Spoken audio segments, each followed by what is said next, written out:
Kumusta mga kaibigan? Ngayong araw ay ikukwento ko sa inyo ang tungkol sa pelikulang The Raffle. Sa gabi, nakipagkita si Francesca sa isang tao. Isang tawag sa telepono ang narinig sa apartment ng babae na wala ang kanyang asawa sa isang aksidente sa gabi. Pagkatapos ng libing, tinanong si Francesca ng kanyang ama kung mananatili siya sa lugar na iyon kasama ang anak niya o lilipat sa bahay ng kanyang ama.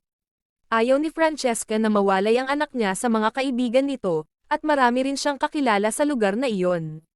Pagkatapos magpaalam sa kanyang ama, pumunta si Francesca sa isang abogado.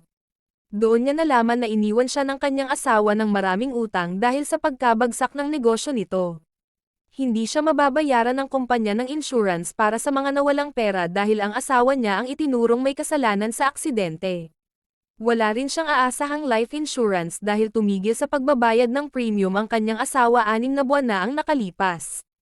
Balak ni Francesca na ibenta ang villa sa tabi ng dagat upang mabayaran ang mga utang at makapamuhay kasama ang kanyang anak.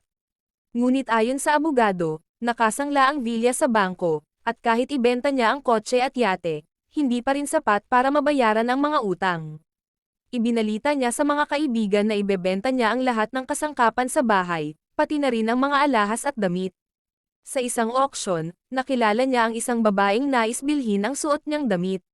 Matapos habarin ito, ibinigay niya ito sa babae nang walang bayad.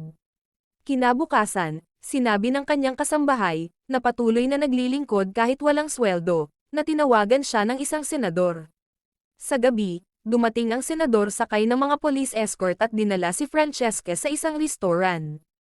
Inalok siya ng senador na maging kasintahan nito kahit may asawa at 3 anak na siya. Nangako ang senador na tutulungan siya sa ilang problema at sasagutin ang ilang gastusin. Kinabukasan, nalaman ni Francesca na mapapaalis siya sa bahay dahil sa hindi pagbabayad ng renta na mahigit 1 taon nang hindi nababayaran ng kanyang asawa. Nangako siya na babayaran ang utang.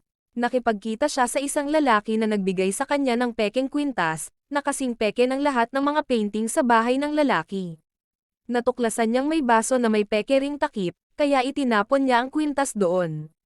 Isang araw, napansin ni Francesca ang balahibong coat sa aparador ng kaibigang si Carla, ang parehong coat na ibinenta sa auction ngunit hindi dumating si Carla. Sinabi ng katulong na ang tagapagtahi ni Carla ang bumili nito sa auction.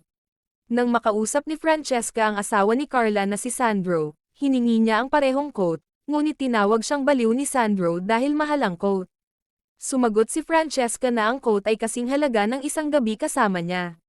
Nagbanta siyang ipapaalam ang pagtataksil ni Sandro kung hindi nito gagawin ang gusto niya. Kinabukasan, binigay ni Sandro ang coat, na agad namang ibinenta ni Francesca. Ang kita ay ginamit niya sa pagbabayad ng renta, pagbabayad ng utang, at pagbili ng maliit na kotse. Sa huli, hinarap siya ni Carla, alam ang pagtataksil ni Sandro. Humingi siya ng bahagi mula sa kita ng coat dahil nagkautang si Sandro para mabili ito. Nang tumanggi si Francesca, inamin ni Carla na matagal na niyang alam ang pagtataksil ng asawa ni Francesca sa mas matandang babae. Sa araw ng aksidente, kasama ng kanyang asawa ang babae at nagkaroon ng ultimatum, piliin siya o si Francesca. Pinili ng lalaki si Francesca ngunit na aksidente sa pauwi. Nang mag-usap si Francesca at ang abogadong si Cesar, inilahad niya ang plano, mag-organisa ng pribadong raffle kung saan siya ang pangunahing premyo. Ang bayad sa raffle na limitado sa 20 tao ay 100 milyong L bawat isa. Ang mananalo ay maaaring gawin ang gusto nila kay Francesca sa loob ng 4 na taon. Napakalaki ng halaga upang maalis ang mga hindi kanais-nais na kalahok.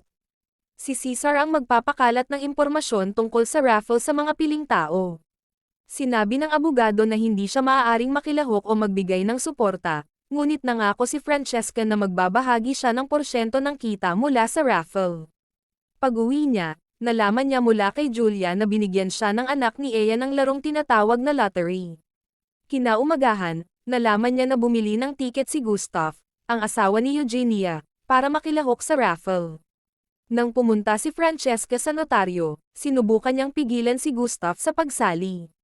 Sinabi ng lalaki na lahat ng lumahok sa lottery ay mga kaibigan ng yumaong asawa ni Francesca.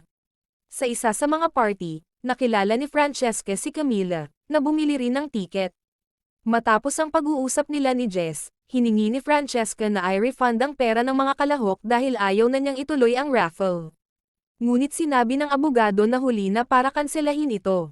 May isa lamang opsyon, kailangang siya ang manalo upang mailigtas si Francesca mula sa iba pang kalahok. Pumayag si Francesca, ngunit biglang dumating ang kabit ni Jess, kaya agad na umalis si Francesca. Kinaumagahan, dadalhin niya si Julia sa kindergarten, ngunit aksidenteng nabundol niya ang isang batang lalaki sa daan.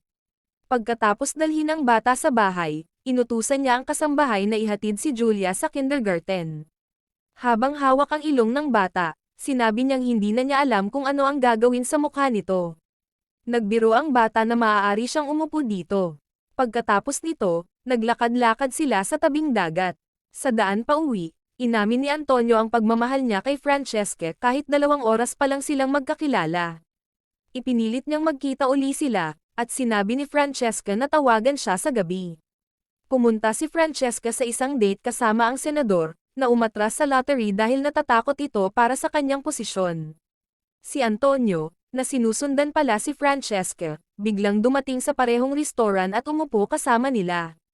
Sinabi ni Antonio na siya ang kasintahan ni Francesca, na ikinagalit ng senador. Dahil dito, sinunggaban ng senador si Antonio at dinala siya palabas ng restoran. Hinabol sila ni Francesca at natagpuan si Antonio na nakahandusay sa lupa. Dinala siya nito pauwi, at sinabi niyang gusto niyang makasama siya. Pagdating sa bakuran, tumigil si Francesca sa may pader, ngunit biglang tumakbo si Antonio papasok at hinalikan siya. Nang makauwi si Francesca kinabukasan mula sa isa pang screening, natagpuan niya si Antonio sa bahay at agad siyang dinala nito sa kama. Kinaumagahan, sinabi niya kay Antonio na hindi na sila magkikita muli dahil raffle na ngayong araw. Nang tanungin siya ni Antonio kung magkikita ba sila muli pagkatapos ng 4 na taon, napagtanto ni Francesca na alam niya ang tungkol sa raffle at maaaring sinadya nitong magpabundol sa kanyang kotse.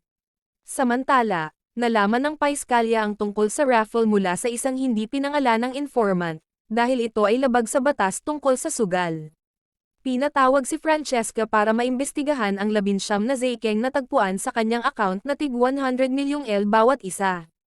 Ipinaliwanag ni Francesca na ang mga ito ay mga donasyon mula sa mga kaibigan ng kanyang asawa para sa kanya at sa kanyang anak, upang mabuhay sila ng payapa at hindi magkulang.